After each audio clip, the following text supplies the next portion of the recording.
Namaste. Welcome, beautiful souls, to my Minchiate series. And today we're going to discuss the element cards.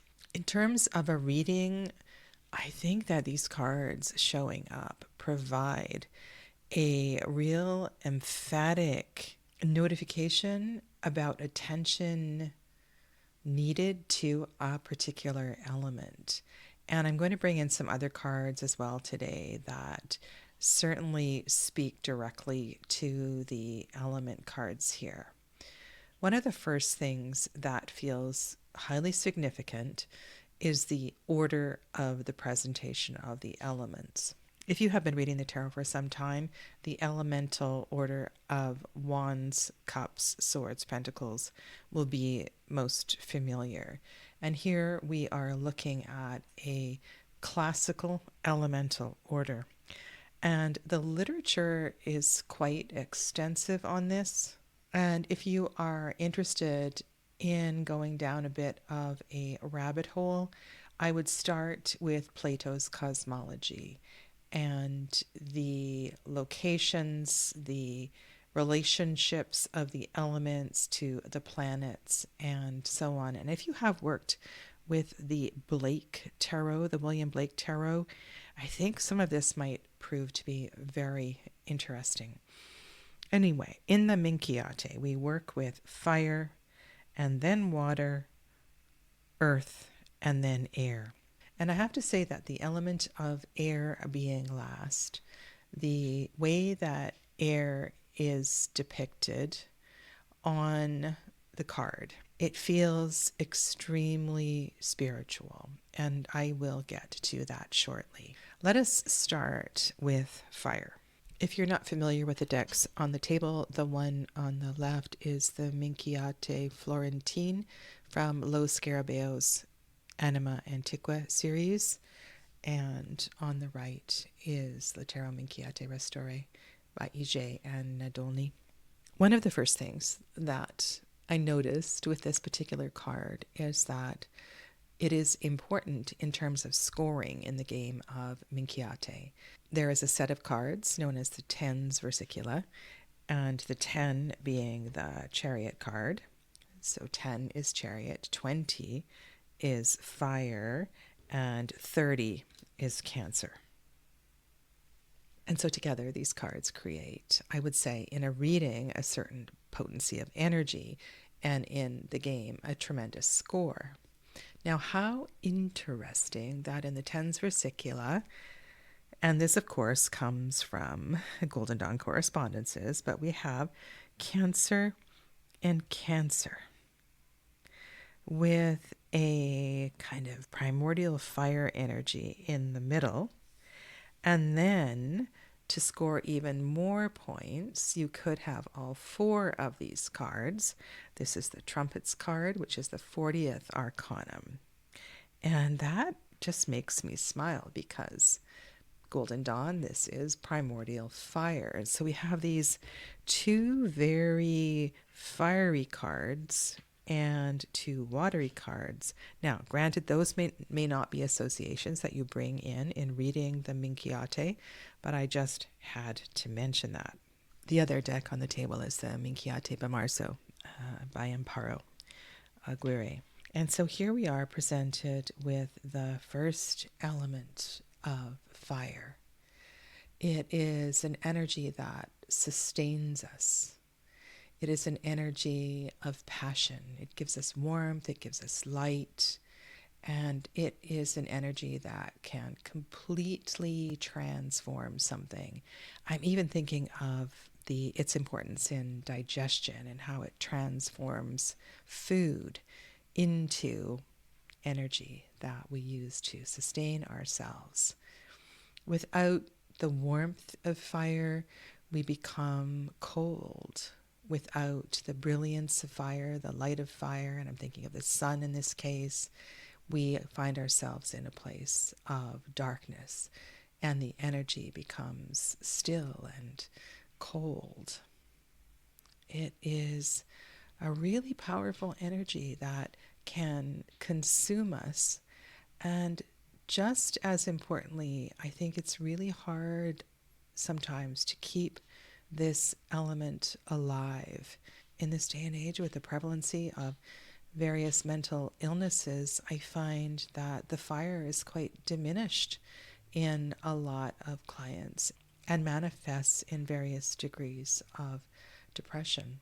And so, in terms of degrees of fire, I think it's really important to learn how to fuel it to a degree that sustains us and inspires us and keeps us going, and yet equally important to learn how to not over fuel the fire.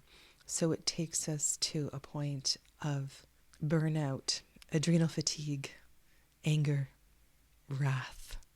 I think we need to be really careful with this element and also honor it. In a way, when I look at the central card here and I see how the fire is contained, this makes me feel a lot safer, because when fire is contained, we can use it for its greater good. In the card on the left and the far right, it is not contained. And so we might want to be looking for containers for the fire as part of a response to a question. To have a better look at the energy of the fire and how it is presenting in response to the question in a reading, I would certainly want to pay attention to see if there are any fire zodiacal cards in a reading. And we have here the cardinal sign of Aries, the fixed fire sign of Leo, and the mutable fire sign of Sagittarius. And I will be presenting the 12 zodiacal cards in the next episode. But I think it's important to not look at any of these cards in isolation. The tarot for me has always been about weaving connections and understanding the mandala of the tarot. If in a reading I am presented with both the fire card and the Aries card, I would certainly want to have a look at initiating energies. Do they have the energy, the resources required to kick off their intended project? I certainly would also want to be paying attention to the number of Wands cards or the absence of the Wands cards in a reading, and that will certainly give me some information about the potency of the fire and where the fire is at in its development. Can we look at the fire element card as an equivalent of the Ace of Wands? The Ace of Wands that holds the potential of the suit. Well, I think we need to remember that this is a major arcana card. It is archetypal, and therefore it is likely a challenging element for the querent, one that the querent continues to struggle with. It'll likely be an element that the querent needs to cultivate and learn how to manage at a very different kind of level than they presently are. And because of the nature of the kind of reader that I am, I will be running a checklist of the excesses and deficiencies of the solar plexus chakra should this card show up in a reading. If in collecting client information you receive a client's birth date and time and location and so forth, you will have some information about their natal chart. And if, depending on how much astrology you have studied, you likely in advance, know something about where various planets are and what signs of the zodiac are predominant in the querent's chart. And so I think all of that certainly plays into this. I think the zodiacal cards and the element cards are a little bit harder to read if you are a beginner reader. I think This is one of the most important reasons to study the elements as a beginning tarot reader, so that when you are working with the minor arcana, you have an understanding of what it means to be at the beginning and close to the ace, and what happens when that energy splits, what happens when that energy increases. Are you able to recognize this element in different aspects of your life? Are you able to recognize people who embrace this element in excess or in depletion? Are you able to name some fictional characters that possess this element in different gradations? How does this particular element make you feel? Are you comfortable in working with this element? What do you struggle with when you see this element? And if you're doing readings for yourself, these are really important questions. What is your favorite card in the minor arcana that corresponds with this element, and why? Which one do you struggle with and why? What are the spiritual qualities of this element? What are the practical qualities of this element? And I mentioned the contained fire in the Tarot Florentine earlier, and this makes me think of fire ceremony and the many fire ceremonies I have attended, especially on full moons, and the magic and the medicine that comes with those kinds of practices. And so I think there are a lot of directions that we can go in terms of the element cards. And one more thing before I leave fire, I didn't mention the creature that is within the fire. Well, this reminds me of the salamander. It reminds me of a creature that lives within the fire, a mythological creature that lives within the fire, that feeds on the fire, that feeds on the heat, and yet at the same time is able to protect itself from the heat. It feeds on the goodness of the fire and is able to manage the dangers, the negative energies of the fire. It reminds me of yogis sitting in great fire, sadhanas, for the sole purpose of transformation, for awakening, for enlightenment. And then I thought of this card from the Slow Tarot, where we see the Queen of Wands in complete command of the element. There is no aspect of the element that she doesn't know the energy of. In the water card, we see a vessel upon the sea. We see the element in motion. This card may acknowledge the importance of relationships in terms of this element, and of course that fits in perfectly with sacral chakra associations. With the lion on the bow of the boat, this card suggests that tremendous courage is required in order to navigate this element. And I think all of that can be applied to a deeper understanding of what the element of water represents. The vessels sit upon a great ocean, great depths of water. Most often we have no idea what lies beneath, just that we are willing and have found a way to traverse through these particular seas. We are willing to move forward, to discover, to learn something. And in order to take on this kind of journey, not only do we need to be brave, but we need to be willing to let go of something behind.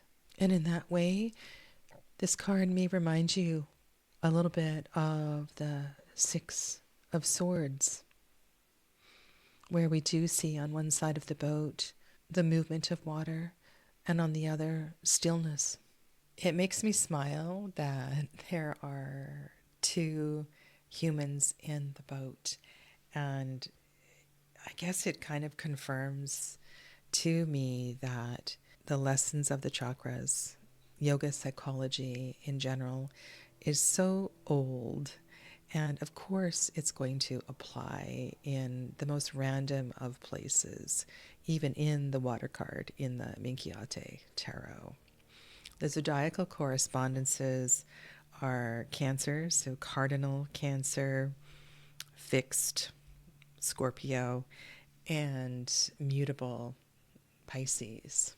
I think it would be amazing if this card came up in a reading where the querent was asking about change, travel, movement, and so forth. And I was able to bring in various layers of that. If the Scorpio card also showed up in that reading, then I would know where to go with discussion of water, what this voyage was about, what this journey was about, what particular kind of courage might be needed to take this journey, which would be quite different if the Pisces card showed up. So I think knowing a few things about astrology, if you are going to include the 12 zodiacal cards in your reading, is certainly going to make a difference in reading with the Minchiate tarot. I believe that I mentioned in the first video that in the minor arcana, in the game of Minchiate, the red suits, the hearts and the diamonds, the cups and the pentacles, the cups and the coins, have a different value. The aces are the most valuable card of those particular suits, whereas the tens are the most valuable in the swords and the wands. And so this gradation of energy, I want to keep that in mind as well in a reading. So in this case, I need to remember that an ace 2 3 of cups and coins is more potent than an ace 2 3 of the black suits. And I think that's going to bring some really interesting dynamics to tarot readings with the Minchiate. And perhaps even having a reading where you have the strongest cards of the red suits and the strongest cards of the black suits. That would be really fun to work with. And as I mentioned with the fire element, I think I'm going to be paying attention to containers when this card shows up in a reading. Because, as you know, water seeks a container. It seeks a place to be held, and it takes on the shape of its container. Water will always find its way. It will always seek the lowest level. It is fluid, it is flexible, and yet when it comes in contact with another element, it is going to respond differently. So its beautiful receptive qualities are going to take on a different nature depending on the other elements that surround it. So I think with these element cards, we really want to pay attention to the surrounding elements, and that will give us more information about the nature of this journey or of this water. So not only paying attention if zodiacal cards show up, but also looking at and perhaps even counting the number of minors. And if you do associate the major arcana, each of them with an element, then that will certainly play into this. This is a beautiful card in the Minchiate. I think in just about every version of the deck that I have seen in hand or online, you really get a sense of all that this earth does provide and how important the interaction among the elements is, because the tree is able to root deeply into the earth to drink the water of the river. It is able to produce fruit, to feed us, to sustain us. It provides shelter for animals. It provides shade for humans.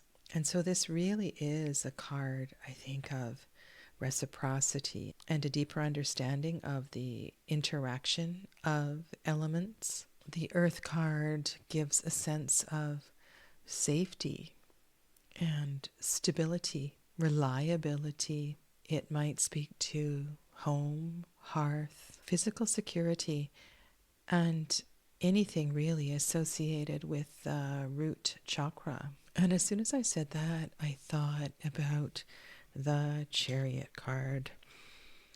You know, there's a lot of opulence in this card, and yet this charioteer has chosen to leave something behind and to move on. And so I think in the fixedness of this particular element, I want to pay attention to resistance, a need for change, what may indeed be ready to shift, and any cards that are speaking to a shift of the status quo.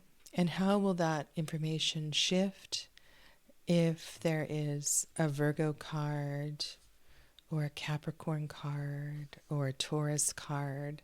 Certainly a Taurus card is going to emphasize to both the positive and the negative a tendency for not wanting to move, being really comfortable in this environment.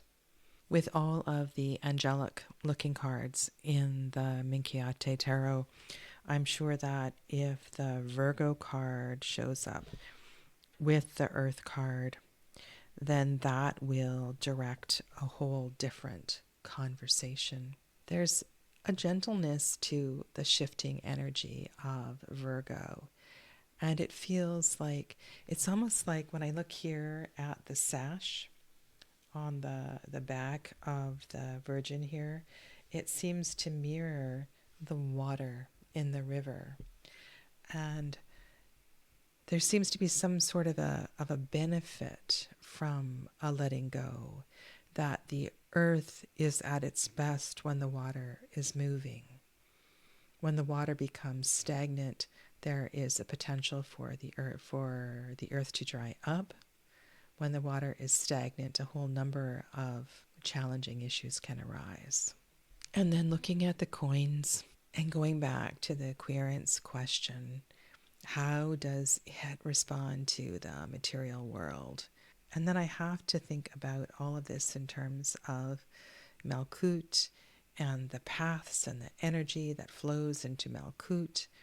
I'll be running, again, checklists of root chakra deficiencies, root chakra excesses, and all of that is going to give me information about how to speak to this particular card. And then, like I said, with the fire cards, if your repertoire of associations to the elements is quite limited, then you want to come back to some really basic questions, such as, how do I recognize a healthy earth element in my environment, in myself, in the people around me? What does the earth look like when it is in excess? Or what does it feel like? What does it look like when it is deficient? And how might that pertain to the querence question? If someone has been jaded or destroyed by this element, how are they going to respond to the element of earth? And then I always want to look at, what are the spiritual qualities of this element, not just the mundane qualities of earth and of this material world. I want to remember that this is a receptive suit. It's open to receiving things, or can be in its higher frequency. And of course, with all of the element cards, you could speak to season, and that can come from various teachings. If you are working with Golden Dawn correspondences, you will have a certain comfort with the way that you address the elements in terms of season. If you are looking at classical interpretations, you may be looking more at autumn rather than winter, and that might bring different implications. And circling back to what I said at the beginning, and one of the things that I really feel in this earth card is that in order to know the fullness, the abundance of the earth, we need to be aware of our roots. And I want to respond to that in terms of the cards that surround this element card in a reading. And oh, can you have fun with the air card? So many correspondences. You have 7 stars for 7 planets, 7 chakras, among other things. You have all of these different levels. And this might feel very tree of life to you. You might feel another mandala arising here. And also note that the 3 creatures, the 2 birds above and the one that is on the earth, create a receptive triangle. And so we're looking at as above, so below.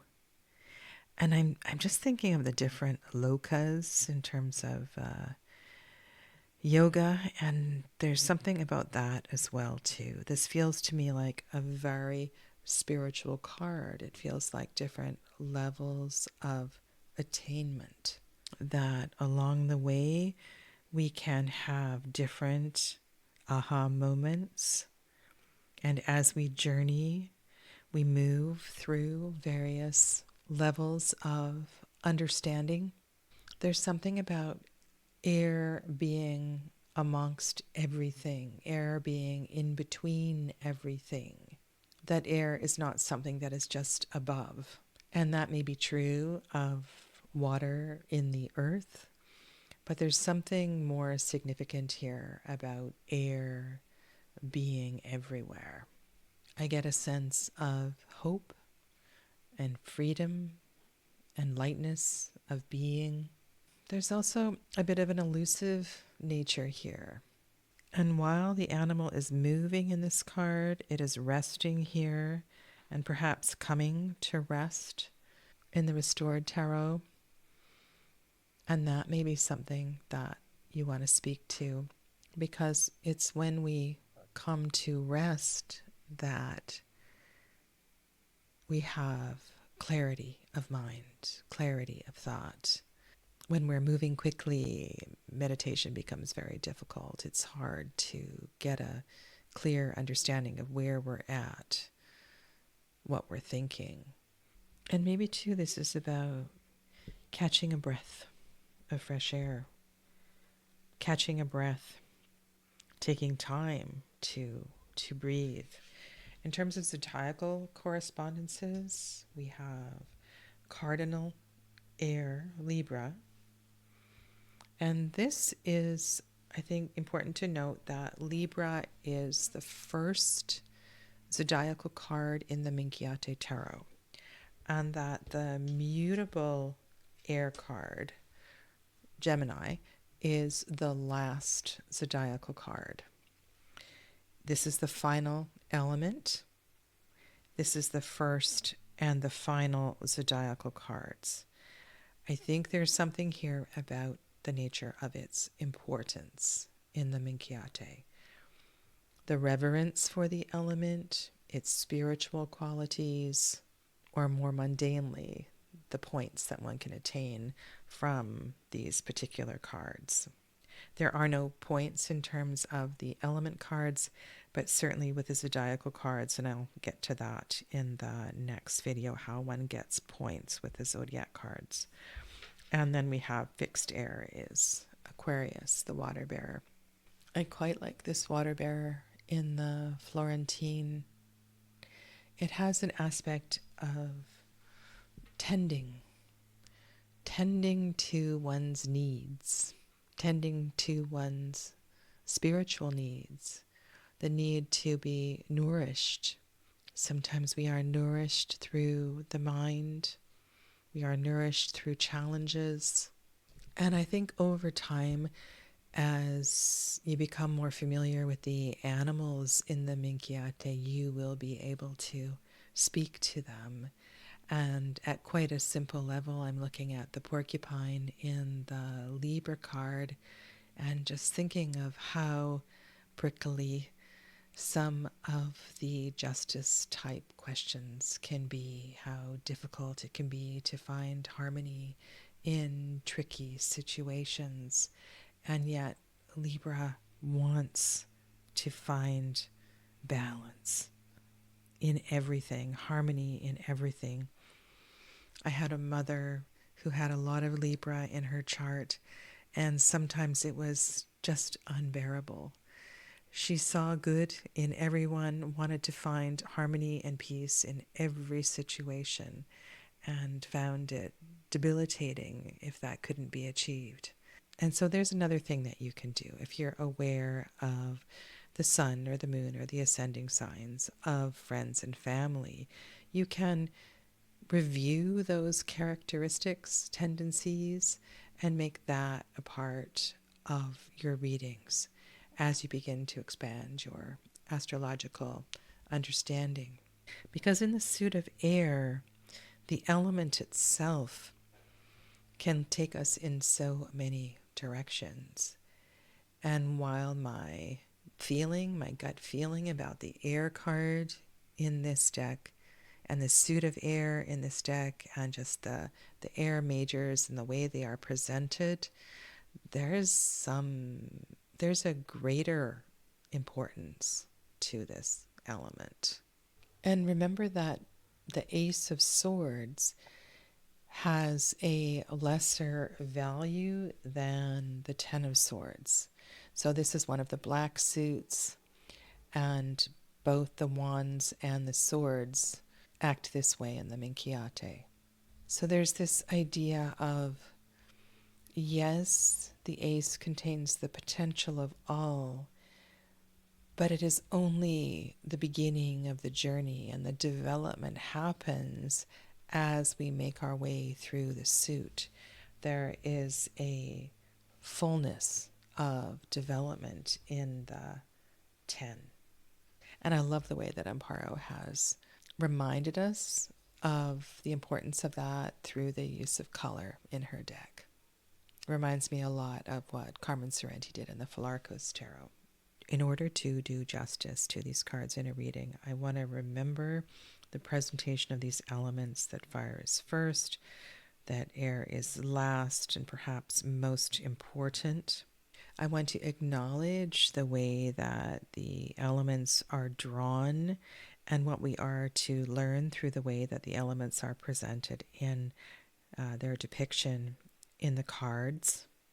I want to remember that these are not aces. These are archetypal energies that could run very deep in terms of a client's patterns and tendencies.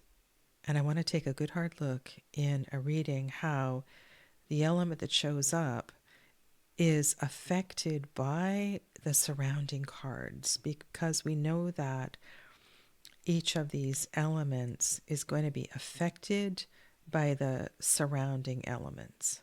And so this is most emphatically not a card where you can say that this card means this. This card is influenced by what surrounds it. And its nature may also be revealed through the question. Thank you for being a part of this series, and I look forward to your feedback. Take good care. Namaste.